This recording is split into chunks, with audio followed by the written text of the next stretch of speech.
Hi, நான் உங்கள் வித்யா. நம்ம சேனலை மறக்காமல் சப்ஸ்கிரைப் பண்ணிக்கோங்க. வாங்க வீடியோக்குள்ளே போகலாம். ஷார்ட்ஸில் நெய் எப்படி செய்யணும் அப்படின்ட்டு வீடியோ போட்டிருந்தேன்.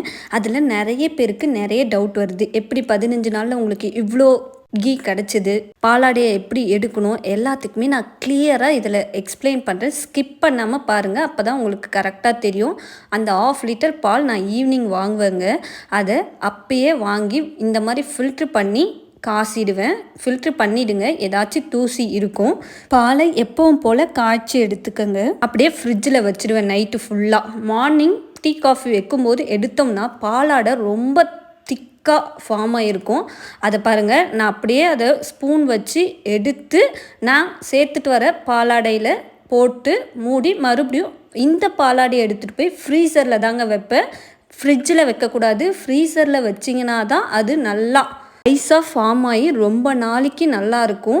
ஃப்ரிட்ஜில் வச்சிங்கன்னா கெட்டு போயிடுங்க. ஃப்ரீசரில் வச்சுடுங்க. இப்போ நான் நெய் செய்ய போகும்போது அதை எடுத்து வெளியே வச்சுடுவேன். காலையில் எடுத்து வைக்கிறேன்னா ஈவினிங் வரையும் அப்படியே விட்டுருவேங்க. ஃபுல்லாக ஐஸ் எல்லாமே மெல்ட் ஆகிடும். மெல்ட் ஆன பிறகு தான் கொஞ்சமாக தயிர் அன்றைக்கி ஈவினிங்கே நான் சேர்த்து நல்லா மிக்ஸ் பண்ணி விட்டுருவேன். அடுத்த நாள் மார்னிங் எடுத்து பார்த்தீங்கன்னா மொத்தமே தயிராக மாறி இருக்கும். தயிரில் இருக்க ஆடையை வச்சு தான் நம்மளால் நெய் எடுக்க முடியும். அதாவது தயிருக்கு மேலே இருக்கிறது இப்போது நம்மளுக்கு வெண்ணெயாக மாறி இருக்கோங்க. ஸோ அடுத்த நாள் நம்ம எடுத்து பார்க்கும்போது அது எப்படி இருக்குன்னு பாருங்கள். மேலே எல்லாமே வந்திருக்கு பார்த்தீங்களா, அது எல்லாமே வெண்ணெய். அதை எடுத்து நம்ம காசும்போது தான் நமக்கு நெய் கிடைக்கும். ஸோ நான் இந்த மாதிரி எடுத்து வச்சுருப்பேன். வெளியே ரூம் டெம்பரேச்சரில் இருக்கிறதுனால நான் கொஞ்ச நேரம் ஒரு 1 ஹவர் ஃப்ரீசரில் வச்சுட்டு எடுத்தால் இந்த மாதிரி ஐஸ் நல்லா ஐஸ்கிரீம் மாதிரி இருக்குது பாருங்கள் பார்க்கும்போது. அந்த மாதிரி இருக்கும். அப்போ உங்களுக்கு ஐஸ் க்யூப் கம்மியாக போட்டாலே ஈஸியாக வெண்ணெய் பிரிஞ்சு வந்துடும். ஏன்னா இதில் ஆல்ரெடி கொஞ்சம் தயிர் இருக்குது.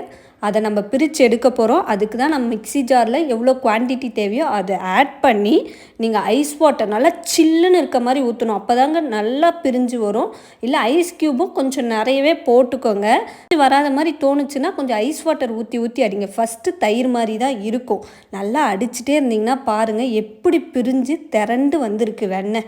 இந்த வெண்ணெயில் தாங்க நம்ம நெய் செய்ய போகிறோம். இப்போது இந்த வெண்ணெயை அப்படியே எடுத்து ஒரு ஐஸ் வாட்டரில் ட்ரான்ஸ்ஃபர் பண்ணி வச்சுடுங்க. அந்த ஐஸ் வாட்டரும் பயங்கர சில்லுன்னு இருக்கணும். ஸோ நீங்கள் நெய் செய்ய போகிறீங்கனாலே வாட்டருக்காகவே ஒரு பாத்திரத்தில் தண்ணி ஊற்றி ஃப்ரிட்ஜ்லேயோ ஃப்ரீசர்லேயோ வச்சுருங்கங்க. நம்மளுக்கு அவ்வளோ ஐஸ் வாட்டர் எவ்வளோக்கு எவ்வளோ எடுக்கிறோமோ அவ்வளோக்கு எவ்வளோ எல்லாமே பர்ஃபெக்டாக வரும். ஸோ இப்போ எடுத்து எல்லாத்தையுமே நான் அந்த ஐஸ் தண்ணி வச்சுருக்கேன்ல அதில் அப்படியே ட்ரான்ஸ்ஃபர் பண்ணுறேன். நீங்கள் அப்படியே எடுத்து போட்டுருங்க, ஒன்றும் பிரச்சனை இல்லை.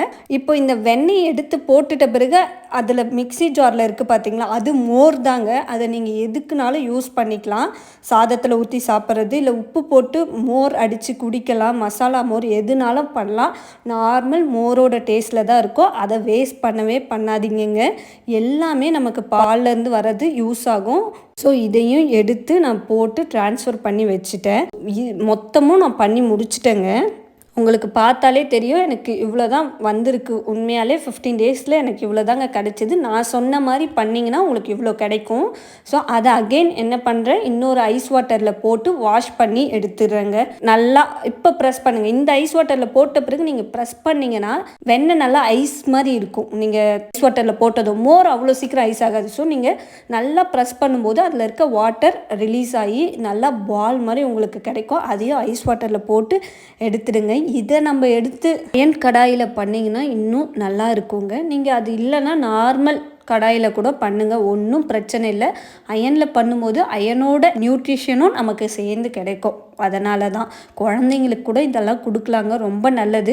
வெளியே வாங்கும்போது ரொம்ப நாள் நல்லா இருக்கணும்னு ப்ரிசர்வேட்டிவ் ஏதாச்சும் ஆட் பண்ணலாம், இல்லை வேறு ஏதாச்சும் ஆயில் கூட மிக்ஸ் பண்ணிடுவாங்க. எதுவுமே நம்மளால் நம்ப முடியாது. இந்த மாதிரி செஞ்சு கொடுங்க. இந்த கீ ப்ராசஸே நான் எங்கள் அத்தைக்கிட்ட இருந்து தாங்க கற்றுக்கிட்டேன். அந்த கிரெடிட் எல்லாமே அவங்களுக்கு தான் போகும்.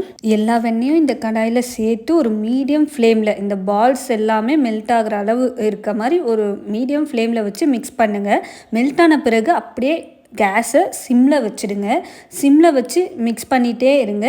இப்போ எல்லாமே மெல்ட் ஆகிடுச்சு. நான் சிம்மில் வச்சுட்டேன். இப்போ பார்த்தீங்கன்னா தெரியும் மேலே ஒயிட் கலரில் ஃபார்ம் ஆகிருக்கு. ஸோ இது வந்து நீங்கள் சிம்மில் வச்சு மிக்ஸ் பண்ணிகிட்டே இருக்கும்போது அந்த ஒயிட் கலரும் உங்களுக்கு மறைஞ்சிடும். இன்னும் அடுத்த ஸ்டேஜ் என்ன ஆகும்னா, ஆயிலில் ஏதாச்சும் போட்டால் ஃப்ரை பண்ணுற மாதிரி நுர வரும். அந்த ஸ்டேஜ் தாங்க ஃபைனல் ஸ்டேஜ்.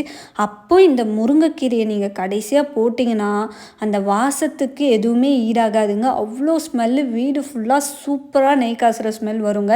அப்புறம் சூடு குறைஞ்சப்புறம் ஒரு ஏர் டைட் பாட்டிலில் ஊற்றி ஸ்டோர் பண்ணி வச்சிங்கன்னா எவ்வளோ நாள்னாலும் சூப்பராக இருக்குங்க.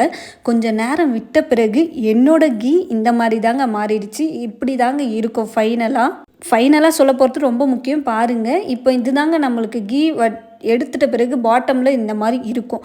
அதுக்கு சூப்பரான ஒரு இது இருக்குங்க. அது கூட கொஞ்சமாக ராகி மாவு போட்டுட்டு 2 ஸ்பூன் நாட்டு சர்க்கரையோ இல்லை சுகரோ எதுனா ஆட் பண்ணி எடுத்து சாப்பிட்டுவாங்க. ரொம்ப ஹெல்திங்க. ஸ்வீட் கிரேவிங்ஸ்லாம் வரும்போது நான் இதை தான் 1 ஸ்பூன் 2 ஸ்பூன் சாப்பிடுவேன். என்னோடய வீடியோ பிடிச்சிருந்தா மறக்காமல் சேனலை சப்ஸ்கிரைப் பண்ணுங்கள்.